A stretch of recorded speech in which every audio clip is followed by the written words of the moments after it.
Hey y'all, it's Heather and it's Monday. Let's talk. So, I am doing some exciting things, but more intentionally, I have been really focused on expanding my coaching program, which is called Living Real, and it's intended to help you be able to access your feel good for good.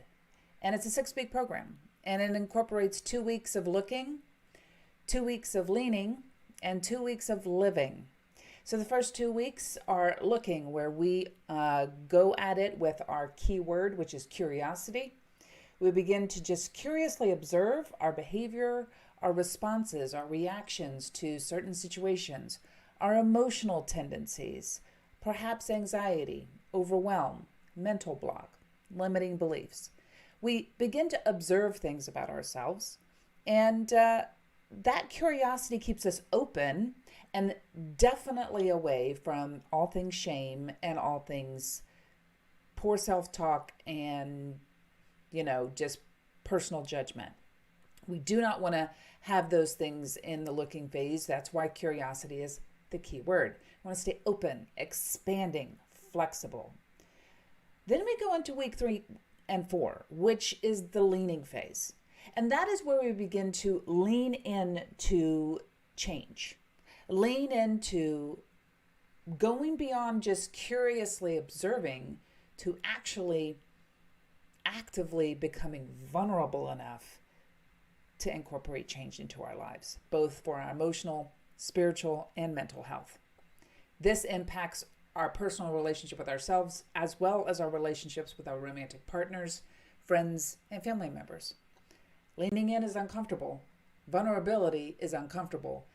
But this is where change happens. Then week 5 and 6 is living.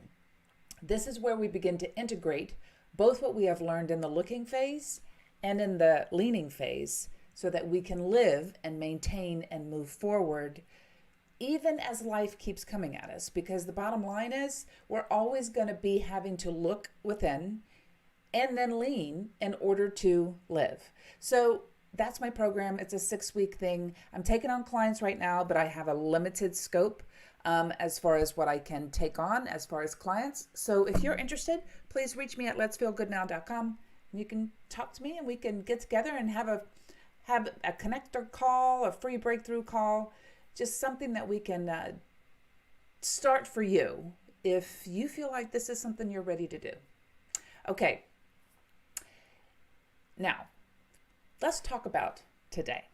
So today, I want to talk about control. So control is my greatest nemesis ever. As a recovering codependent, control is one of the ways in which I really learned early on how to manipulate the people in my life in order for me to feel safe. So control is really kind of a passive tactic at times. It can be very passive, but it can also be pretty aggressive. So understanding control and why control exists in what we do and how we approach our relationships, or even how we deal with ourselves regarding what we think we should be doing or should not be doing, and the language that's associated with that with regard to our self-talk, or even in how we speak to others. When we use words like should or shouldn't or ought not, that is kind of the first red flag that, hold on, we might be trying to control something that is not in our scope to control. And this is the most challenging part of control, is we truly believe we can control the outcome of things in this world because we simply grew up or had an experience where we weren't walked through the realities of what life is actually like, and in fact, how impermanent life is, how fragile life is, how very uncertain life is. And for folks who have control issues, impermanence and uncertainty are definitely big triggers. So let's jump in. Let's look at letting go of control and what that actually looks like in function. Okay? All right, let's take a look.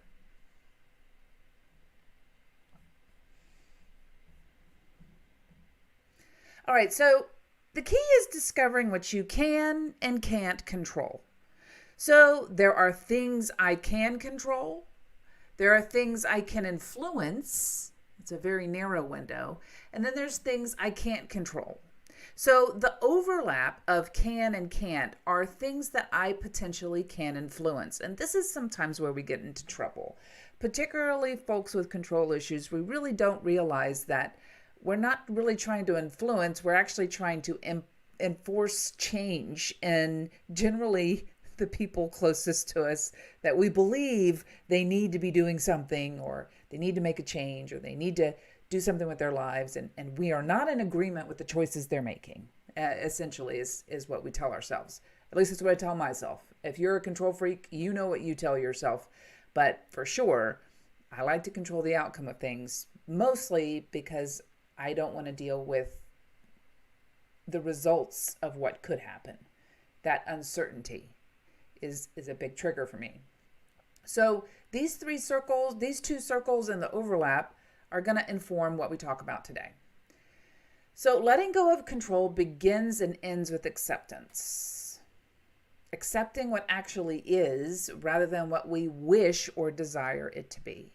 This is a big learning curve for me, continues to be, was when my therapist talked me through it. But acceptance feels awkward and uncomfortable and even kind of makes me a little bit nauseous. And that is the fact that accepting that I cannot impact change, that I cannot impact an outcome is uncomfortable for me because I struggle with accepting impermanence and uncertainty in my life. So if I can wish it to be what I want it to be, then that's what I want to do. But in fact, leaning into understanding that I am afraid of uncertainty, I'm afraid of impermanence, I'm afraid of change, really allows me to see it for what it is, show up for myself compassionately, and begin to work on accepting what actually is. So there are things I can't control. So what others believe, think about me, or others. Like, I cannot control what other people believe or think, even as much as I want to. I cannot control that. I cannot control how someone feels about me.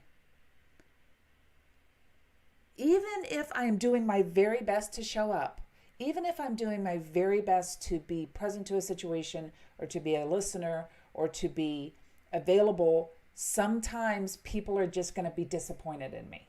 Sometimes they're going to feel let down. Sometimes they're going to get their feelings hurt.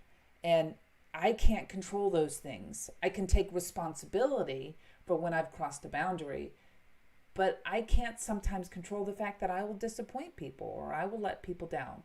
And that's a big fear for control freaks, especially if we have a people-pleasing component in our character. It's very challenging, because we feel like if they're upset with us, then we are generally not worthy of love or care or belonging. And that's just not really the truth, but that's kind of where we go. So I cannot control how someone feels about me. I cannot control what someone chooses to do with their time. So many times I, in the past, have really wanted to dictate what I think other people should be doing. Like how I would be doing things. Like I wouldn't do it that way. Well, that's true because they're not me and I'm not them. And learning to accept the fact that people are going to do what they choose to do with their time, even if I wouldn't do it that way, is a big part of accepting things. Accepting the way people are, the way people show up in the world, the way people behave, the way people have the freedom to make choices in their lives. I also cannot control how someone takes care of themselves. So this is a big one for control freaks, especially for the people in our life who we love, who we want to be healthy or safe or mentally healthy, emotionally healthy, physically healthy. This is a big trigger for me, that I truly cannot control how someone takes care of themselves. whether they go to the doctor enough, whether they do all the tests that they're supposed to do, whether they're eating what they're supposed to eat, if they have a particular disease like diabetes or a heart condition or kidneys or liver, or maybe they have an addiction issue and they're either overeating or undereating or purging, or they're not getting their blood work done. Maybe they're addicted to alcohol and it's destroying their liver. Maybe they're addicted to drugs and it's destroying their organs, their mental health. I cannot control how people choose to take care of themselves. Now, it's hard because as parents, when you have children, if you have children, we are brainwashed to believe our job is to keep our children alive, like for the rest of their lives. And so this is very true as a parent of young children, right? That's your job. Is we signed up for this. We had children, so our job, our responsibility is to keep those children alive, healthy, cared for, nurtured, all the things. But then there comes a point when we have to begin to step away from that and allow them to begin to take care of themselves. This is called growing up. This is called taking responsibility for your life and for your body. And it is very challenging for control freaks, or even a codependent, which is what I am. However, we all have facets of codependence in our behavior. But it's very hard to make that shift as a parent from, being 100% responsible for the well-being of your child. And then as they begin to venture into adolescence and young adulthood, it becomes much more difficult to let go. And in fact, some parents don't let go and feel they have to be intimately acquainted with all of that. And that's where there begins to be friction in the relationship with the parent and the adolescent or young adult or adult that resist that. So I cannot control how someone takes care of themselves. When a person reaches adulthood, or even pre-adulthood, I would say late adolescence, 17, 18 years old, it's begin to kind of cut those strings as far as parents are concerned. But it is a very difficult thing and it won't just disappear. And it has a tendency to reoccur that I want to make sure people take care of themselves. The other thing I can't control is how someone treats others. Okay? So I cannot manage that.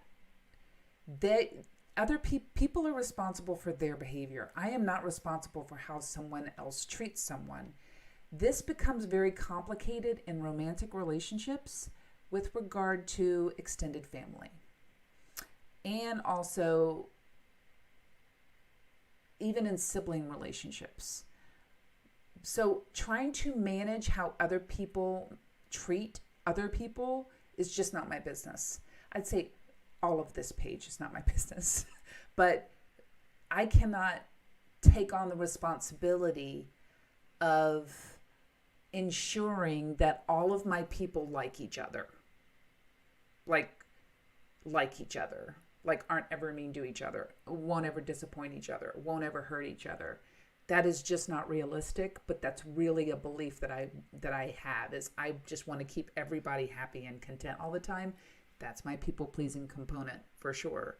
And so I want to be able to control it, but I have to remind myself I cannot control that. That is not my business. It is not my responsibility. I also cannot control how someone feels about a problem. So if there's a problem that I have observed, or I believe there is a problem, if this other person says, I don't think that's a problem, it is not my job to debate them into agreeing with me. Again, very challenging. They may look at the problem from a different perspective. They have a different personality, a different temperament. They had a different life growing up as a kid. They have had life experiences that are different than mine. So they're going to see it differently. I cannot control how someone feels about a situation, challenge, or problem. I also cannot control when someone decides to get better or help themselves. This ties very closely to how someone takes care of themselves. But to me, it's kind of different. So the decision to get better or to help themselves is theirs. I am not able or allowed. I'm not allowed. I do not allow myself to get into that place. Can I? Oh, you bet I can. I can definitely get into other people's business. There's no problem there. However, I know in my recovery work and in my therapy journey that when I release control and accept the situation as it is, my suffering is less. Doesn't mean I have less heartbreak. Doesn't mean I have less grief or less sorrow about it. It just limits or lowers the level of suffering that I go through. So I cannot control when someone decides to get better. This is very closely associated with addiction for me in my own personal journey with my family and loved ones. This has been an area of work, and it continues to be for me. I also cannot control what someone chooses to do with their career. Okay, so this is a big one for parents because we feel like we are responsible for the fact that our children be successful. And that's a big, big, big one. It is not my job to ensure my child is going to be a success. That is their job. I also am not in charge of what they choose to do in order to be successful. That is not my job either. As a parent of an adult and a parent of an almost adult, this is a growth point for me that I begin to accept the reality that they are going to live their lives the way they feel they should be lived, because it is theirs and not mine. And my job is to just show up, be there, offer guidance if invited for guidance, and love and support them and be a part of their lives. But I don't get to decide what they do with their career. This also has to do with romantic partners or friends. We may disagree with the career choice that somebody makes, or we may say that's too risky or that's dangerous. That is our opinion, and that is not welcome unless we are invited to give it. This is a big one for me, especially as a parent. Okay, so those are the things I can't control, right? All right, so the result of discovering what you can control is empowerment. Okay, so we just talked about what we can't control. So let's talk about what we can control. And this is where autonomy and mastery comes in. And I've talked about this before. We can grow in confidence and empowerment when we begin to realize what we can control. You are suddenly aware that you can make the changes you need to make to help yourself feel good. You are the boss of your life. That is empowering. So things I can control. How I respond, react to my emotions. So I can actually learn about my emotions more. I can also discover that I can regulate my emotions, that there are things I can do physically with my body that help me regulate my emotions, that there are practices that I can bring into my life that help me regulate my emotions. So I can really begin to discover my emotional intelligence, the diversity of my emotions, how expanded or how restricted they are, and learn how to access my emotions in order to be fully alive, fully present in my relationships with myself and with others. I can also control how much effort I put into something. I can decide if I'm going to put energy into something. Is it something I care about? Is it something I'm passionate about? Or is it something that I feel obligated to do? And that's when it gets complex, right? So you are in charge and control of deciding how much effort you're going to put into something. And remember, we cannot put 100% into everything in our lives. We just don't have that much energy. So we have to be selective. And as a person who is a multi-passionate kind of person, I have a lot of interests. This is an area of growth for me, for sure. The other thing I control is how well I prepare for something. So this is something that is getting me much more in the zone of being disciplined. So I tend to not be a disciplined person, and in fact have always kind of resisted any kind of discipline aspect.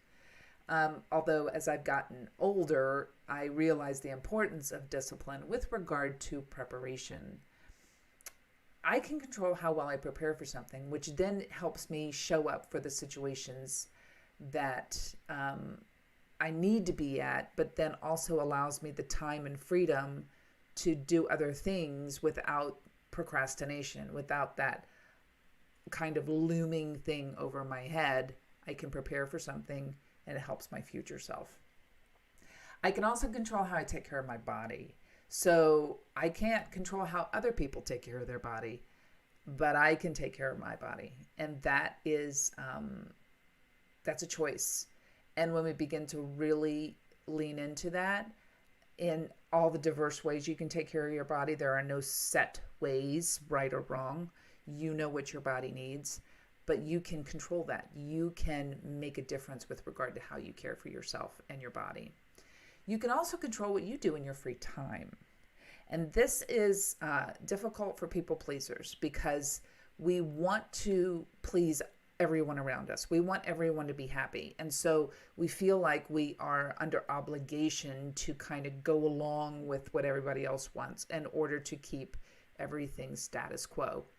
In fact, I can choose what I want to do with my free time, even if it's not what everybody else wants to do.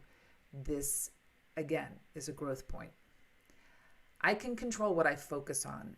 This is definitely with regards to mindset, like a fixed mindset versus a growth mindset. So I can control what takes up my mental energy, and I can be intentional about it. And this is something I work on a lot with clients. I can also control who I spend my time with. So that is, again, challenging to do when you feel obligated or you feel like you should be spending time with certain people because maybe they're extended family. Look, family is important, absolutely. But sometimes there are some family members that are more, they're not in a place where you can feel safe communicating when you're maybe having a hard day or you're tired or you're overwhelmed. Maybe that family member is not the ideal person to talk with. You love them. You are part of their life. You want to show up for them the best way you can. But when you're feeling vulnerable or overwhelmed or tired or exhausted, they may not be the right person to talk to at that time. Understanding yourself is going to be key to understanding what kind of people you want to have around you, depending on your availability, depending on your emotional and mental state. I can also control when I ask for help or ask for what I need. So this is a big one for me, and this is something I have really grown into over the years, is realizing that there is no such thing as people mind reading. People don't know I need help unless I ask for it, and people don't know I want something unless I tell them. The assumption that people should know how we feel or need or want, it's just not fair, y'all. We've got to begin to ask for what we need out loud. It is vulnerable, I know, because when we ask for what we need, the first thing that pops up is, what if we are rejected? Look, other human beings have limitations just like we do, have fears and insecurities. Sometimes the other people in our lives who we love and they love us aren't available right away to give us what we want. But we can learn how to ask for what we want and then maybe clarify when we'd like to have it. You know, a good example is a conversation about a touchy subject. You can go to your partner and say, hey, this subject keeps coming up for me, and I'd like for us to talk about it. Are you available?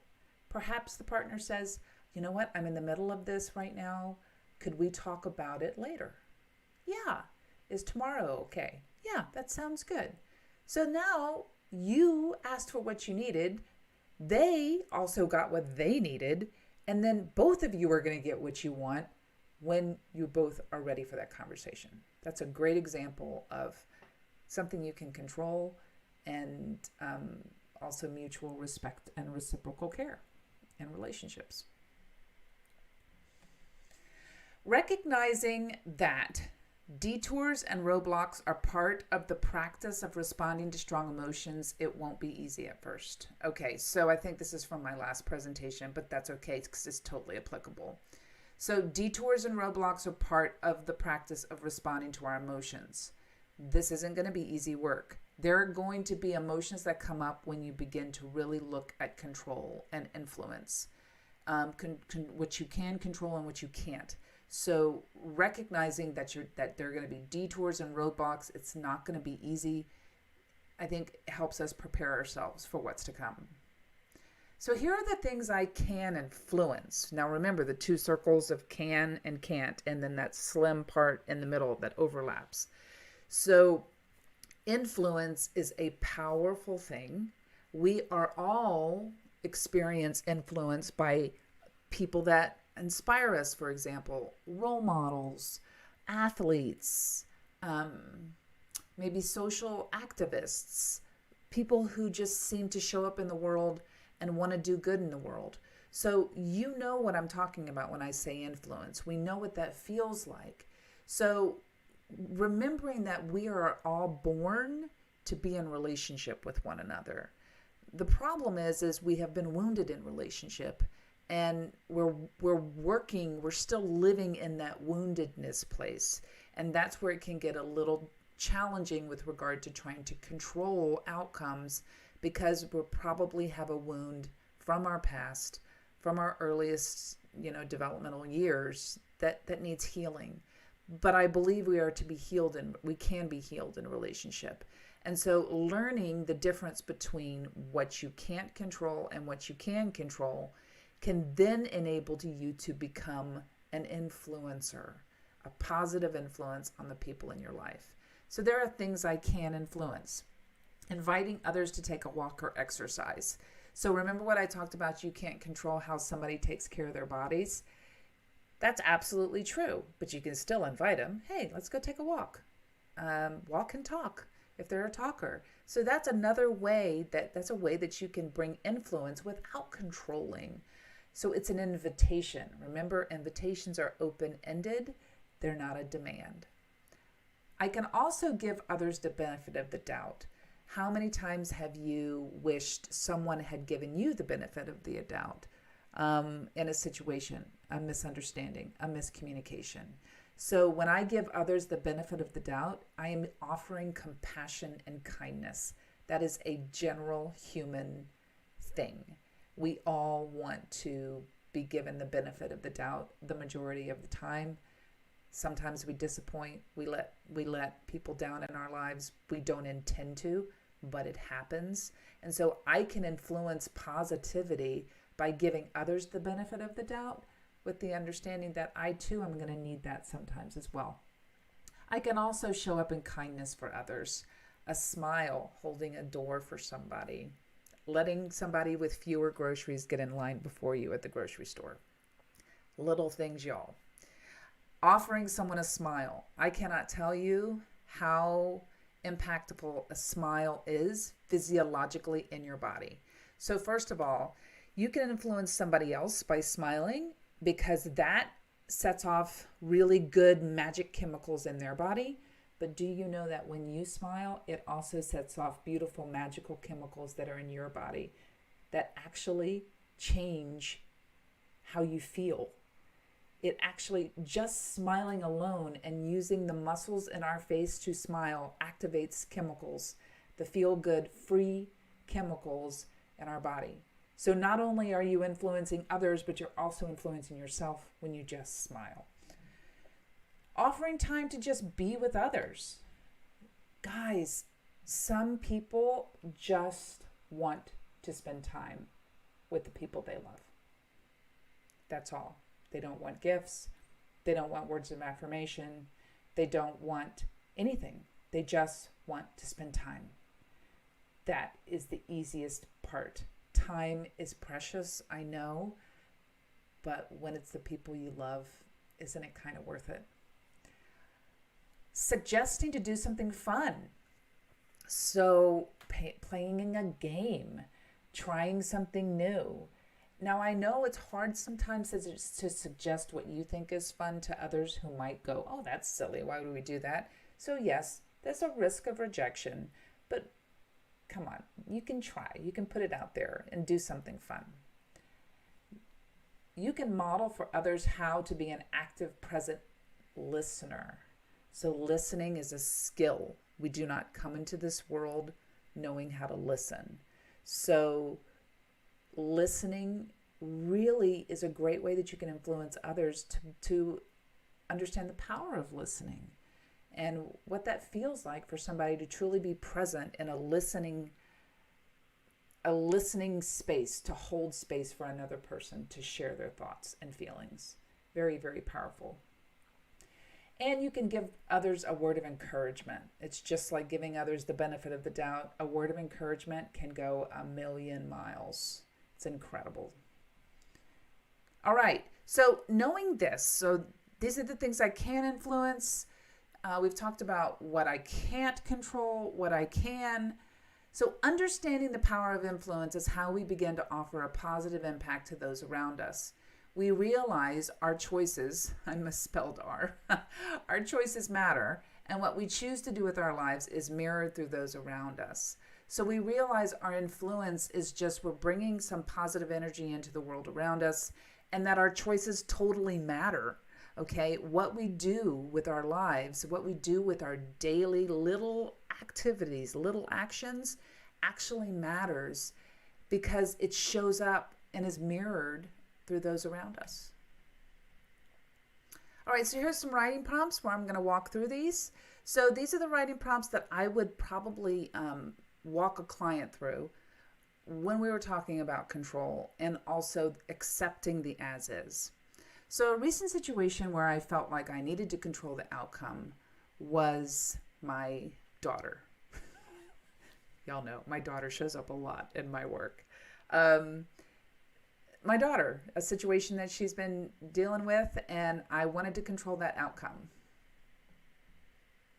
When I did that, I might have looked, acted, sounded like a control freak. Like I was trying to persuade her, push her, or even like control what was happening when. So very hypervigilant. It reminded me of a time growing up when things were utter chaos in my childhood. There was no clarity on what we were doing. It just happened. So I felt very out of control with regard to, like, for example, we sold our childhood home. When I was a child, my parents had to sell my childhood home because of a bankruptcy. Well, I didn't know that.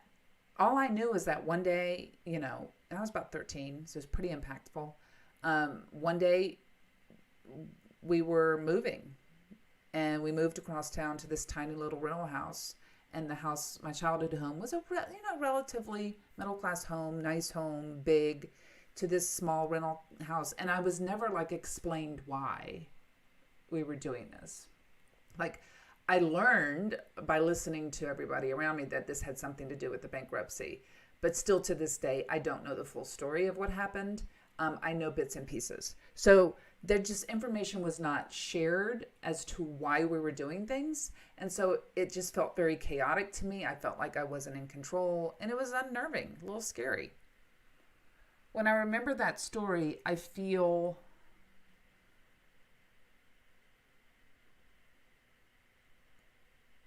kind of frustrated that we couldn't just talk about it. Because in my family, we talk about everything else except some of like the major things. So we sure as heck could have learned to talk about what's actually happening. But that was not what we did. So when I remember that story of moving from my childhood home to this rental house, I feel disconnected, frustrated. What I think I needed then was somebody to tell me what was going on.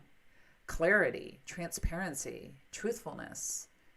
Just walk me through what's happening so I can understand that change is not bad. So what I interpreted was that change was bad. And so when something bad was happening, and it was this vague uncertainty, so it totally is like why I do what I do, which leads to the next point, writing prompt. But I didn't get it, so I became a control freak. Really. Controlling the outcomes of things doesn't mean I'm like I'm controlled or disciplined. It's just I want to control the outcome of things because it was chaotic. It makes sense that I did that I became a control freak because change felt scary and uncertainty felt scary. And so it totally makes sense that while this scary, uncomfortable thing happened, I don't want that to happen again. So I'm going to try to control the outcome of anything that may be uncertain or impermanent, which is pretty much everything, which hence is the problem of control in this lifetime, in this world that we live in. Knowing this now, I might try on accepting myself in that need to want to control chaos. Because it makes sense that I became a controlling because of chaos in my childhood or, earliest years of development, key transition ages. I think I can try to be kind to myself in accepting that, like zero judgment of myself. I can be compassionate with myself. Acceptance feels nebulous. It feels very hard to pin down inside. It's a practice that I have to do out of discipline because deep inside that early wound of instability and chaos is still kind of scary for me. So acceptance feels very nebulous. It feels like I'm not going to be able to, how am I going to be able to go through this discomfort of not being able to control things? One way I can help myself in this work might be discipline, journaling, intentionally letting go of situations and learning that I didn't die. That's been the greatest one. Actually intentionally letting go, feeling awful, awkward, emotional pain, and then realizing that when I did release it, I actually didn't die. I survived, actually. But that is the fear, right? That if we do not have control of this outcome, we could potentially die. And that is totally from our amygdala, the oldest part of our brain, that is very concerned about our survival. And so that is a message that I get on the regular is if you don't do this, something horrible is going to happen to you. Right? So one way I can help myself in this work might be to just try on letting go one little action at a time. The next time I feel the urge to control a situation that feels scary, hard, uncomfortable, I might try writing it down, rereading the charts on what I can control and what I can't. Those are visual cues for me. So, yeah. And one benefit trying this new behavior could be freedom from having this need, this urgency to control everything, to be able to enjoy and just relax and rest and be without worrying about everything a million times a day. Yeah. Okay, those are the writing prompts. These are all the places you can find me. And you can find me on YouTube, Facebook, and Instagram. I hope all of you have a really, really great day. And I hope this has been beneficial. And I will see you guys next week. Talk to you soon. This episode will be available on my podcast on Wednesday for you to listen to, and it'll include the writing prompts. Take care, everybody. Have a wonderful day. Bye.